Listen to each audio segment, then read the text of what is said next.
بسم اللہ الرحمن الرحیم۔ مومنین و مومنات، مولا حسین علیہ السلام کے ناصرین کی جمع مردی اور ان کی شہادات کا ذکر ہم کر رہے ہیں۔ آج کی ویڈیو میں انشاءاللہ 3 شہیدوں کا ذکر کریں گے۔ ان میں سے پہلے شہید ہیں جناب وہب بن حباب الکلبی۔ جناب وہب بن حباب الکلبی، جیسا کہ اکثر مومنین و مومنات جانتے ہیں کہ یہ واقع کربلا سے پہلے نصرانی تھے، عیسائی المذہب تھے، اور اس کے بارے میں روضۃ الواعظین، عاشر بہار الانوار، امالی شیخ صدوق اور لوائج الاشجان میں اور نفس المہوم میں ان کے سابقہ مذہب کے بارے میں ان سب نے یہی لکھا ہے کہ یہ پہلے نصرانی تھے، پھر یہ مسلمان ہوئے اور یہ کربلا کے مشہور شہداء میں سے ایک ہیں۔ ان کے اسلام لانے کا جو واقعہ ہے وہ کچھ یوں ہے کہ منزل سالبیہ پر یہ اپنی شادی سے واپس آ رہے تھے۔ ان کی ماں نے ان کو یتیم پالا تھا،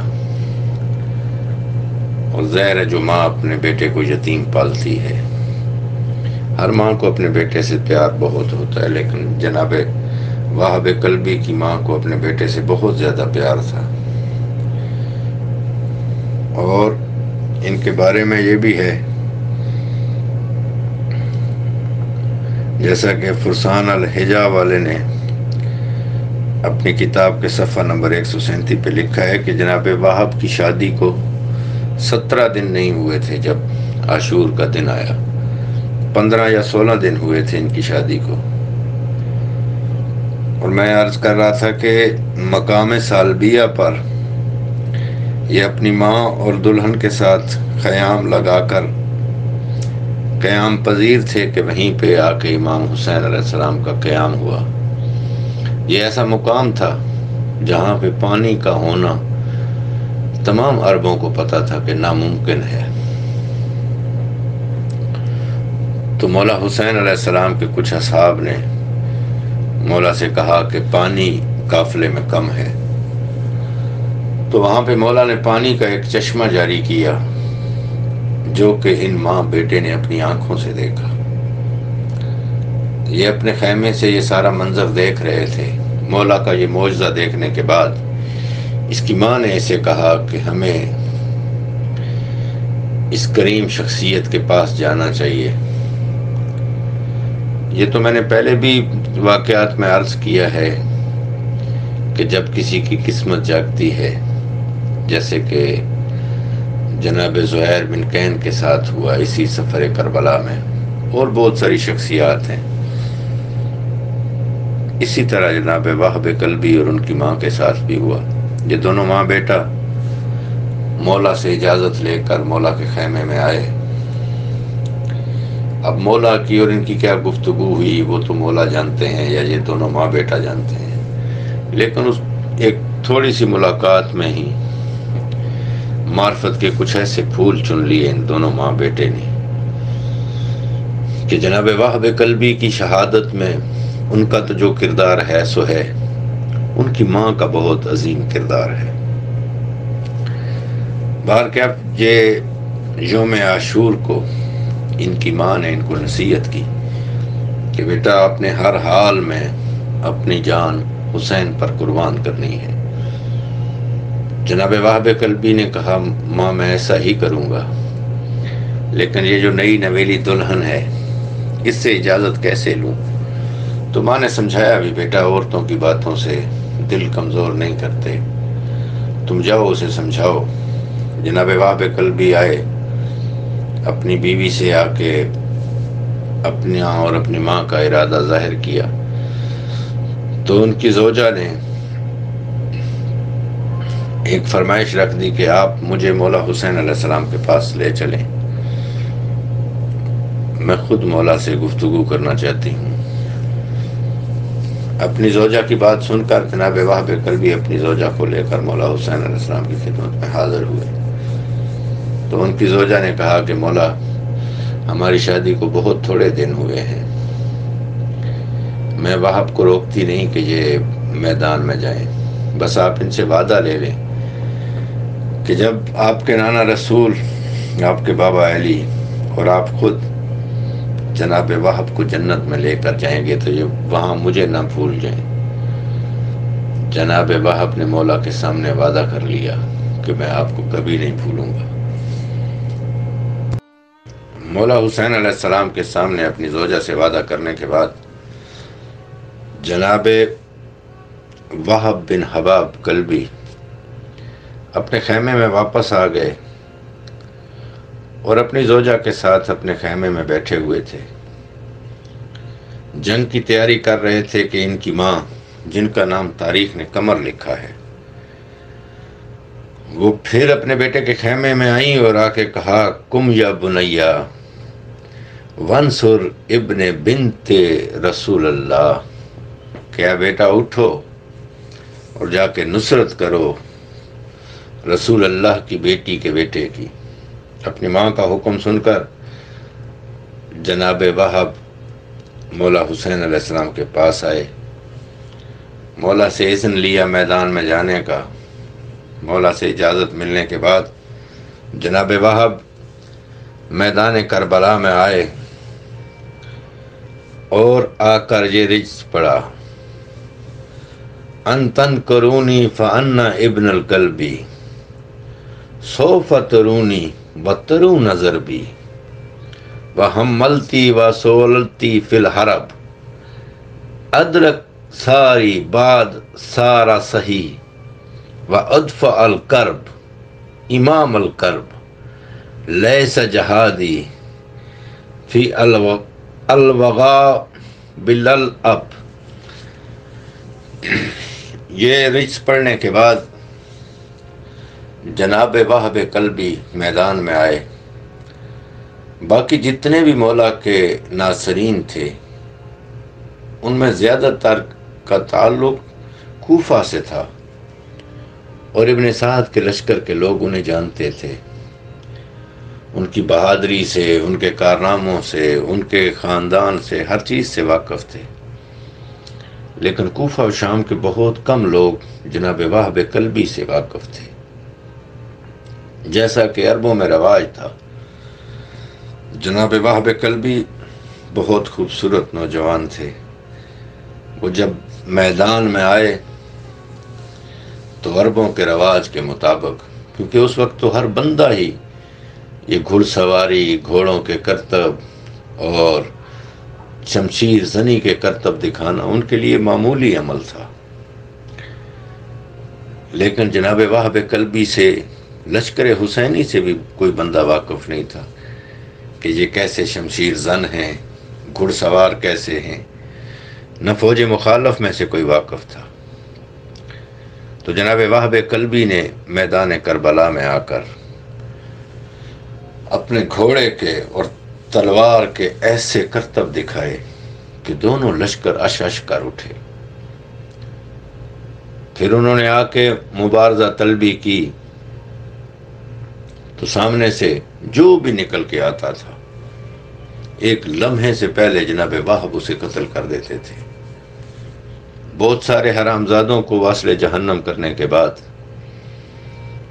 وہ واپس آئے مولا کے خیام کے پاس، آ کے مولا کے قدم بوسی کی، مولا سے پھر اجازت لی اور اپنی ماں کے خیمے میں آئے اور آ کے ماں سے پوچھا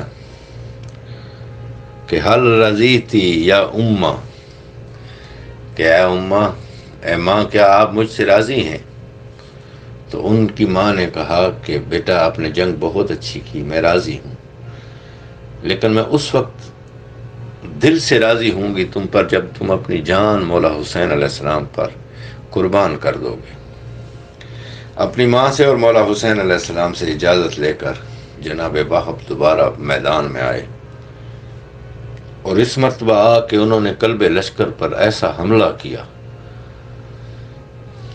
کہ عمر سعد کی فوج میدان چھوڑ کر بھاگنے لگی۔ جناب وہب جب اس لشکر میں داخل ہوئے تو زور زور سے پکارتے تھے کہ حسین امیری و نعم الامیر، کہ حسین ہی میرے امیر ہیں اور وہ کیا اچھے امیر ہیں۔ جب پسر سعد نے دیکھا کہ اس کی فوج اس نوجوان کے سامنے بھاگ رہی ہے تو وہ خود گھوڑے پر سوار ہوا اور للکار کے کہا، او عورت نما مردو، ایک نوجوان سے اس طرح بھاگ رہے ہو؟ پھر بہت سارے لشکریوں کا کہا کہ اس کو گھیر کے مارو۔ بہت دفعہ انہوں نے کوشش کی، 100 200 کی ٹولیوں نے، کہ جناب وہب کو گھیر لیا جائے، لیکن وہ گھڑ سواری میں اتنے ماہر تھے کہ ان کے گھوڑوں کے اوپر سے گھوڑا گزار دیتے تھے اور گردنیں اڑا رہے تھے ان کی۔ عمر سعد کو بہت غصہ تھا جناب وہب کلبی پر، لیکن آخر جناب وہب کلبی جنگ کی تھکن، بھوک پیاس سے جب نڈھال ہو گئے تو ان حرام زادوں نے، اب وہ ڈر اتنے گئے تھے کہ ان کے نزدیک کوئی نہیں آتا تھا، محمد بن اشعث اور حسین بن نمیر کی ڈیوٹی لگائی گئی کہ انہیں دور سے پتھر مارو۔ میں نے پہلے بھی عرض کیا تھا کہ ایک پورا لشکر تیار کیا گیا تھا صرف پتھر مارنے کے لیے، اور یہ حسین بن نمیر اور محمد بن اشعث ان کی ڈیوٹی یہی تھی، اور دوسری طرف ہرملہ اور اس کے ساتھیوں کی ڈیوٹی تھی تیر مارنے کی۔ تو جناب وہب کلبی پر تیروں اور پتھروں کی بارش کر دی گئی، جس سے شدید زخمی ہو کر جب یہ گھوڑے کی زین سے زمین پر آئے تو عمر سعد حرام زادے نے کہا کہ کتنی طاقت ہے اس نوجوان کے بازوؤں میں، اور اس نے ہمارے لشکر کو بہت نقصان پہنچایا ہے، اس لیے اس کے دونوں بازو کاٹ کے میرے پاس لے آؤ۔ علامہ مجلسی مرحوم نے بہار میں اور سید نے لحوف میں لکھا ہے کہ اخذت امرتہ عمودا و اقبلتہ نحوہ، کہ زوجہ وہب جب انہوں نے اپنے شوہر کی یہ حالت دیکھی اور انہیں ظالموں میں گھرا ہوا دیکھا تو ایک عمود اٹھا کر خود میدان کربلا میں آ گئیں، اور وہ اس عمود سے ان حرام زادوں پر حملہ کرتی تھی اور وہب کو ان سے بچا رہی تھی۔ عمومی طور پر عرب چونکہ سارے ہی بے حیا نہیں تھے تو کچھ لوگ عورت ہونے کا لحاظ کر رہے تھے، اور وہ بار بار اپنے شوہر پر جا کر گرتی تھی، لیکن عمر سعد کا حکم ملنے کے بعد ان حرام زادوں نے جناب وہب کے بازو کاٹ دیے۔ ان کے بازو کاٹنے کے بعد ان کا سر عمر سعد کے حکم سے کاٹ لیا گیا۔ جب ان کی زوجہ میدان میں آئیں تو ان کے پیچھے جناب وہب کی ماں جناب قمر بھی میدان میں آ گئی۔ امام حسین علیہ السلام نے آ کے انہیں واپس جانے کے لیے کہا۔ اسی اثناء میں عمر سعد نے انہیں اذیت پہنچانے کے لیے جناب وہب کا کٹا ہوا سر ان کی ماں کی طرف پھینکا۔ وہب نے اپنے بیٹے کا سر کربلا کی خاک سے اٹھایا، ان کی پیشانی پر بوسہ دیا، اور پھر انہیں کچھ خیال آیا تو وہی سر واپس عمر سعد کی فوج کی طرف پھینکا اور کہا کہ جو چیز ہم نے حسین پر قربان کر دی ہے اسے ہم واپس نہیں لیں گے۔ اور روایت میں آیا ہے کہ وہب کا یہ پھینکا ہوا سر جا کر ایک ملعون کو لگا، اور ایک روایت میں یہ ہے کہ یہ وہی ملعون تھا جو وہب کا قاتل تھا۔ اتنی زور سے پھینکا تھا وہب کی ماں نے وہ سر کہ اس ملعون کو یہ سر لگا تو اس سے وہ جہنم واصل ہو گیا۔ مولا حسین علیہ السلام نے جناب وہب کی شہادت پر بہت کریا کیا اور ان کی ماں کو بہت دعائیں دیں۔ یہاں میں ایک بات کی وضاحت کر دوں کہ جناب عبداللہ بن عمیر کلبی اور جناب وہب کلبی کے واقعات کو مورخین نے خلط ملط کر دیا ہے، چونکہ ایک تو ان کا قبیلہ ملتا تھا، پھر ناموں میں بھی تھوڑی سی مماثلت تھی، اور پھر یہ جو چیز ہے کہ دونوں کی زوجات میدان میں گئی ہیں، حالانکہ یہ دونوں مختلف شخصیات ہیں، بالکل الگ الگ ہیں۔ جناب عبداللہ بن عمیر، ان کے واقعات میں نے اس سے پہلی والی ویڈیو میں آپ کو بتائے ہیں کہ وہ بھی اپنی زوجہ سے بہت محبت کرتے تھے، اور ان کی زوجہ چونکہ ایک نئی نویلی دلہن تھی، ان کا اپنی دلہن کے ساتھ پیار و محبت ہونا یہ ایک فطری بات تھی، لیکن چونکہ جناب عبداللہ بن عمیر کی زوجہ اپنے شوہر کی محبت میں میدان میں آئیں، اور شمر کے غلام رستم نے ان کو شہید کر دیا۔ اسی طرح جناب وہب کلبی جو ہیں، جناب وہب بن حباب کلبی، ان کی زوجہ کے بارے میں بھی یہ روایت ہے کہ یہ بھی یہیں اپنے شوہر کے ساتھ شہید ہو گئی تھی، تو اس سے شاید مورخین کو غلط فہمی ہوئی ہے۔ جیسا کہ طبری اور ابن اسیر نے گرز لے کر میدان میں نکلنے کے واقعے کو عبداللہ کی زوجہ کی طرف نسبت دی ہے، مگر سید بن طاؤس نے اسے زوجہ وہب کی طرف منسوب کیا ہے۔ طبری وغیرہ کے بیان کے مطابق عبداللہ بن عمیر کی زوجہ کا نام وہب ہے، اس سے بھی مادر وہب بن حباب کے حالات کے ساتھ گھٹ مٹ کر دیا ہے۔ تو یہ مورخین کی غلطی ہے، لیکن بعض مورخین نے یہ واقعات الگ الگ لکھے ہیں اور یہ بتایا کہ یہ دونوں شخصیات الگ الگ تھیں۔ اسی طرح اس سے اگلے شہید کا جس کا ہم ذکر کرنے والے ہیں، جناب حلال بن نافع۔ اب جناب حلال بن نافع چونکہ اپنا نام حلال ہے اور باپ کا نام نافع ہے، انہوں نے اپنے بیٹے کا نام اپنے باپ کے نام پہ رکھا تھا، جناب نافع۔ وہ جناب نافع بن حلال ہیں، تو ان باپ بیٹے کی شہادت کو بھی بعض مورخین نے گڑ مٹ کیا ہے، لیکن یہ بھی دو الگ الگ شخصیات ہیں، یعنی ایک باپ ہیں ایک بیٹا ہے۔ تو میں کوشش کروں گا کہ آج ہی کی ویڈیو میں ان دونوں باپ بیٹے کا ذکر بھی ہو جائے انشاءاللہ۔ اور اب پہلے ذکر کریں گے ہم جناب حلال بن نافع کی شہادت کا۔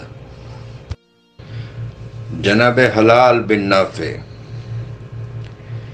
ان کا پورا تعارف ہے جناب حلال بن نافع بن جمل بن سعد العشیرہ بن مزہج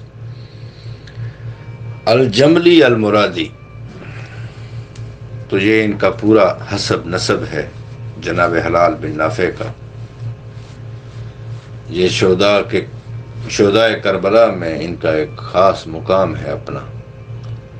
یہ مولا کے بہت وفادار تھے، اصحاب امیر المومنین میں سے تھے۔ ابھی مخنف نے تو یہاں تک لکھا ہے کہ یہ پروردہ ہی امیر المومنین کے تھے۔ جناب امیر المومنین نے نہ صرف ان کی پرورش کی تھی بلکہ ان کی تربیت بھی انہوں نے ہی کی تھی۔ جناب حلال بن نافع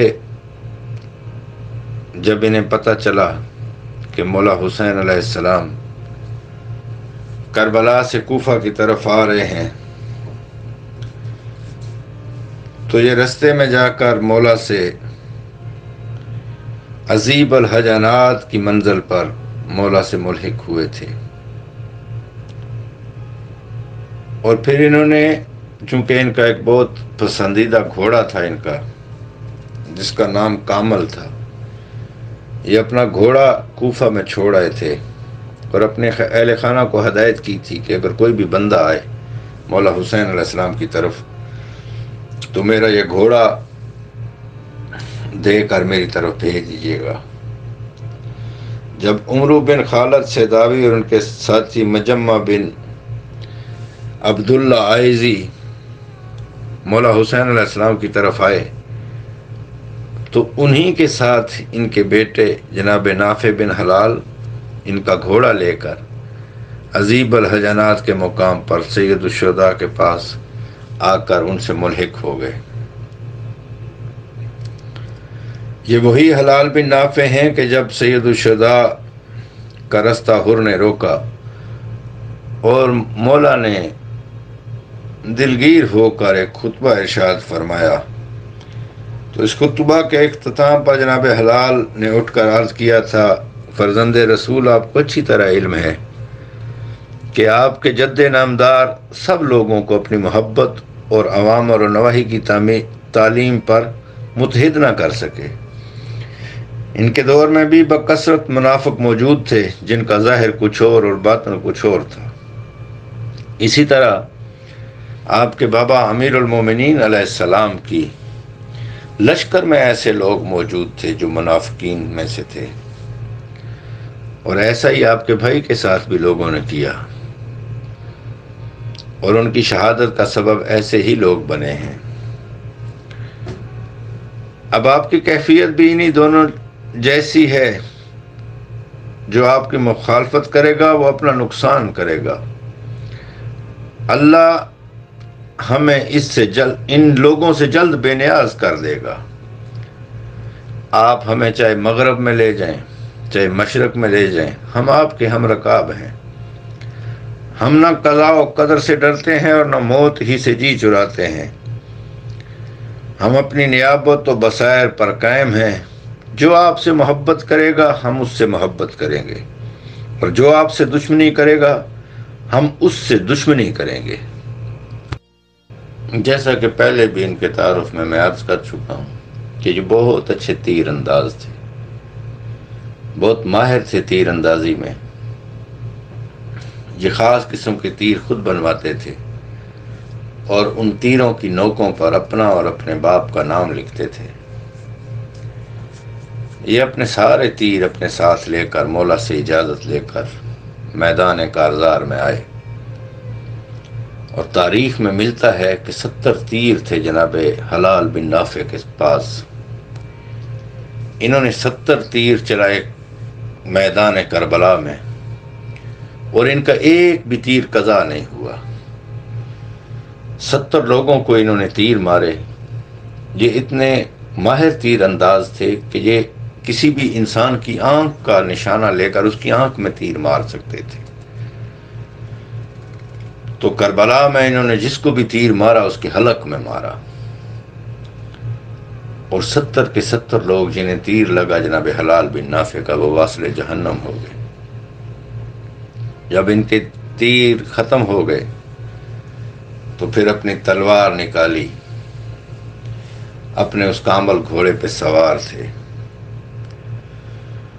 اور میدان میں آ کے جناب حلال بن نافع نے یہ رجز پڑھا، ان تنکرونی فانا ابن الجملی۔ یہ جملی مرادی قبیلے سے تھے، اسی لیے انہوں نے یہ رجز پڑھا، فانا ابن الجملی دینی علی دین حسین و علی، اضربکم ضرب غلام بطل وبختم اللہ بخیر عملی، ان اقتل اليوم فہذا عملی فذاک رائی والافی عملی۔ یہ رجز پڑھا جناب حلال بن نافع نے۔ ایک حرام زادہ جس کا نام مزاحم بن حریث تھا، وہ جناب حلال کے مقابل آیا، اور اس نے جب جناب حلال نے کہا دینی علی دین حسین و علی، تو اس حرامے نے کہا کہ انا علی دین عثمان۔ تو جناب حلال بن نافع نے بلند آواز سے میدان کربلا میں اس حرام زادے کو کہا انت علی دین الشیطان، تم دین شیطان پر ہو۔ پھر جناب حلال بن نافع نے اس ملعون کو واصل جہنم کیا، اور ان کے بارے میں یہ بھی ہے کہ جب وہ تیر چلاتے تھے کربلا کے میدان میں، تو ہر تیر چلانے کے ساتھ یہ رجز ضرور پڑھتے تھے، ارمی بہا معلمہ افواقہا مسموما تجزی بہا اقفالہا لعملان الارض من اطلاقہا والنفس لا ينفع اشفاقہا۔ تیر سے 70 ملعونوں کو واصل جہنم کرنے کے بعد انہوں نے تلوار سے بھی 12 ملعونوں کو واصل جہنم کیا۔ پھر جیسا کہ اس فوج کا وتیرہ تھا کہ یکبارگی حملہ کر دیتے تھے تیروں پتھروں سے، جب تک جناب حلال بن نافع کے پاس تیر تھے کوئی بھی ان کے نزدیک نہیں آ رہا تھا۔ پھر انہوں نے جب یکبارگی حملہ کیا تو ایک ملعون نے ان کے بازو پہ وار کیا جس سے ان کا بازو ٹوٹ گیا۔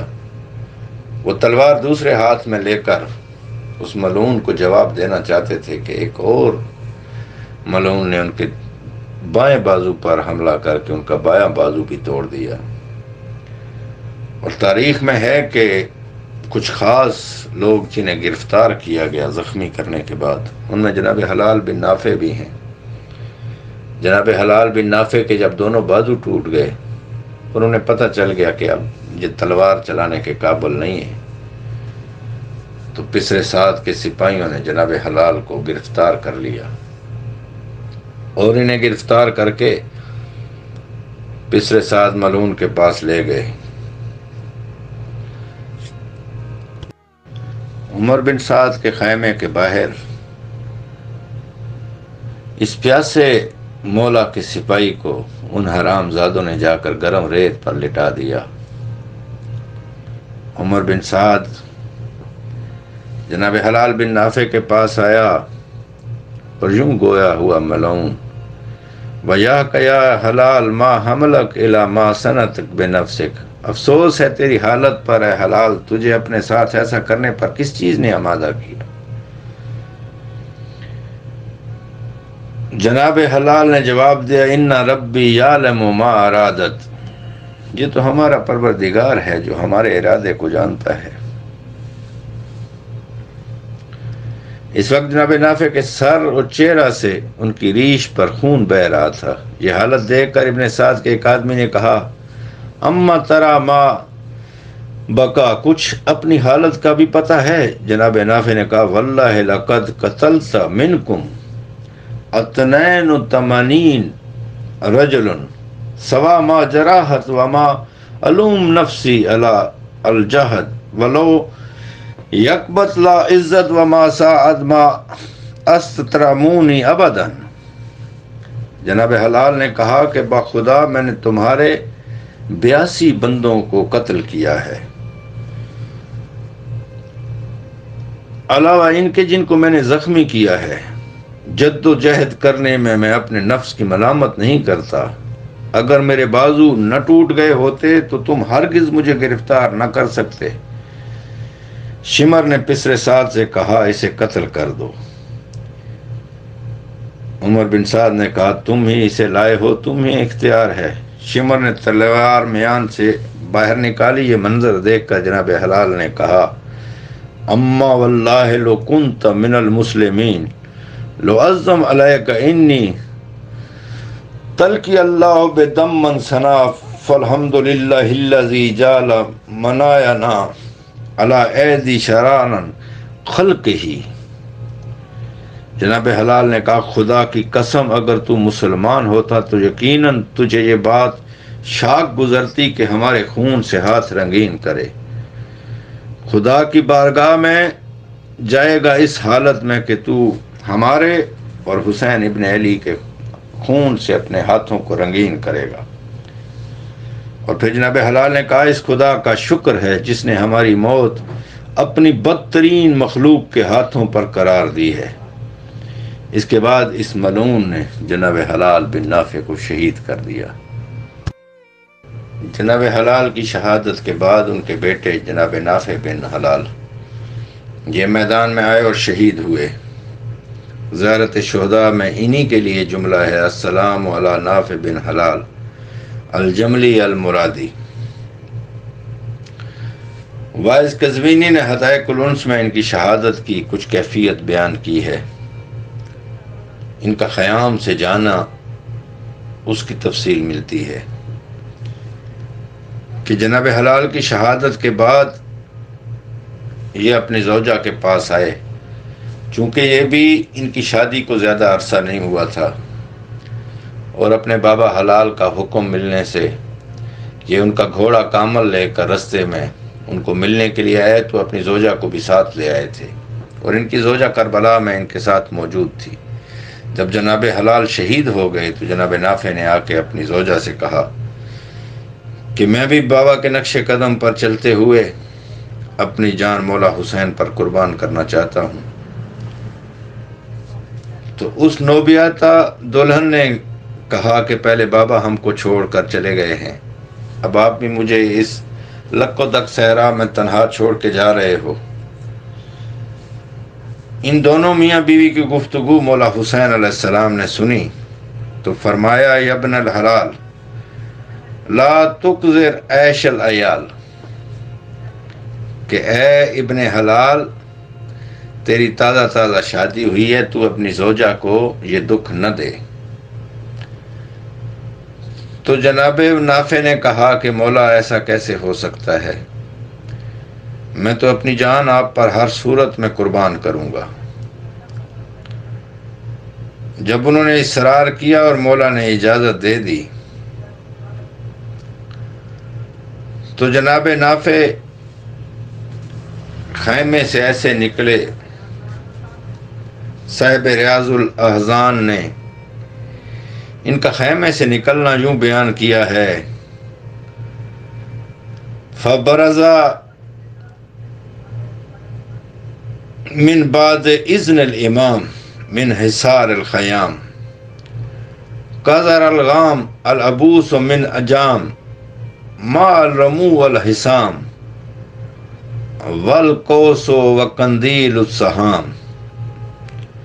یعنی جو ہی امام نے اجازت دی تو خیمے سے ایک خوبرو نوجوان نکلا جو غضبناک شیر کی طرح بہر آیا، نیزہ تلوار تیر کمان اٹھائے ہوئے تھا۔ انہوں نے بھی میدان میں جا کر اپنے بابا ہی کی طرح رچ پڑا،